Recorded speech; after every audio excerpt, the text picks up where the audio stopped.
maka kami, rakyat Malaysia berikrar akan menumpukan seluruh tenaga dan usaha kami untuk mencapai cita-cita tersebut berdasarkan atas prinsip-prinsip yang berikut: kepercayaan kepada Tuhan,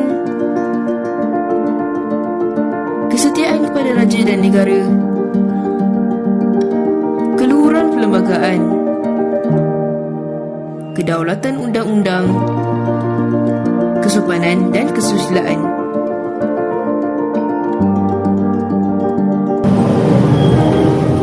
Kita tak selalu sama.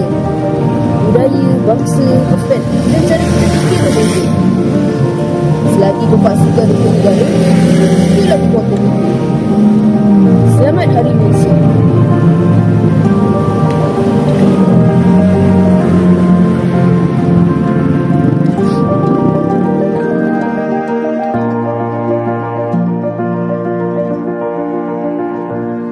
Selamat Hari Malaysia.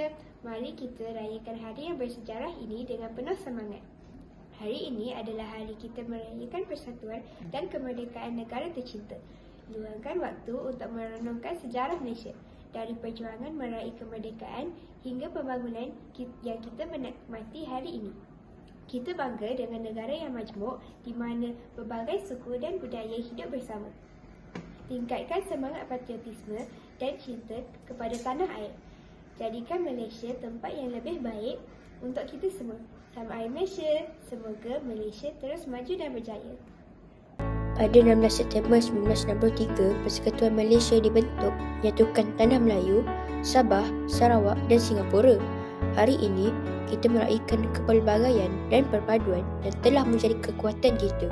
Marilah kita terus bersama membina masa depan yang lebih gemilang untuk negara yang kita cintai ini. Nama saya Muhammad Khalis dari 6 USM.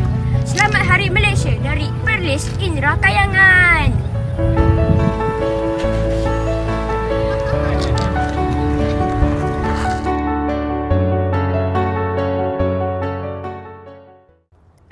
September adalah hari yang sangat bermakna buat kita semua rakyat Malaysia, kerana pada hari inilah terbentuknya sebuah negara yang kita cintai.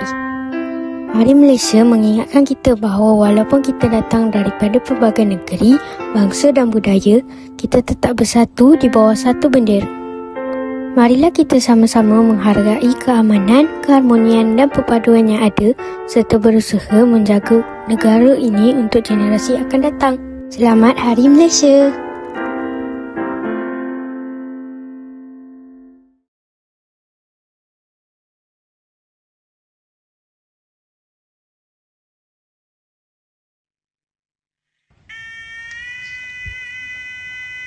Silat adalah warisan bangsa. Ia mengajar kita berdiri teguh, berani melangkah dan sentiasa menjaga maruah.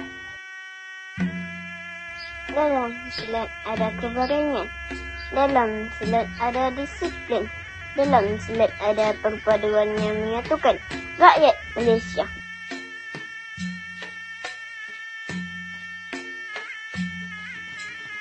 Inilah semangat anak Malaysia.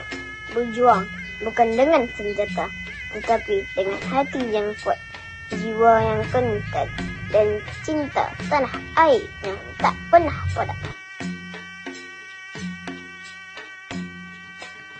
Selagi silat ini dipertahankan, selagi itu jiwa Malaysia tetap hidup. Selamat Hari Malaysia.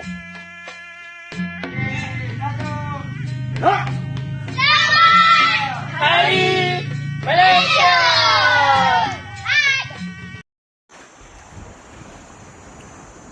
Assalamualaikum warahmatullahi wabarakatuh dan salam sejahtera. Nama saya Ahmad Aziz.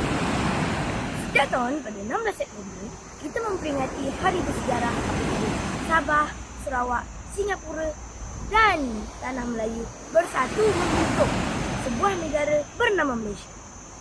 Sebagai generasi muda, saya berbangga menjadi rakyat Malaysia. Saya percaya kita semua, walaupun berbeza kaum dan bangsa, bersatu di bawah satu bendera, iaitu Jalur Gemilang. Marilah kita menjaga keharmonian, menghormati antara satu sama lain dan berusaha untuk mencapai cita-cita demi masa depan negara. Selamat Hari Malaysia! Cinta negara tanggungjawab semua. Atau kita gerai kita roboh. Jasa berjuang takkan dilupakan. Telah kita rela berkorban demi negara. Berjuang dulu berkorban demi kita hidup aman dan merdeka. Walaupun kita berbeza kaum, bangsa kita masih bersatu di bawah bendera jalur gemilang. Kita mestilah menjaga keharmonian negara dan menghormati antara satu sama lain untuk berusaha untuk mencapai cita-cita masa depan. Selamat Hari Malaysia! Ini kita menyambut Hari Malaysia yang jatuh pada 16 September. Pada tarikh inilah tanah Melayu, Sabah dan Sarawak bergabung membentuk sebuah negara iaitu Malaysia. Saya bangga menjadi rakyat Malaysia kerana kita hidup dalam suasana aman dan damai. Kita ada banyak budaya, bahasa dan makanan yang unik. Walaupun kita berbeza, kita tetap bersatu di bawah satu bendera jalur gemilang. Marilah kita sama-sama menghargai keamanan dan kemerdekaan yang kita nikmati hari ini dengan saling menghormati dan bersatu. Selamat Hari Malaysia. Dari saya, Dina Alma.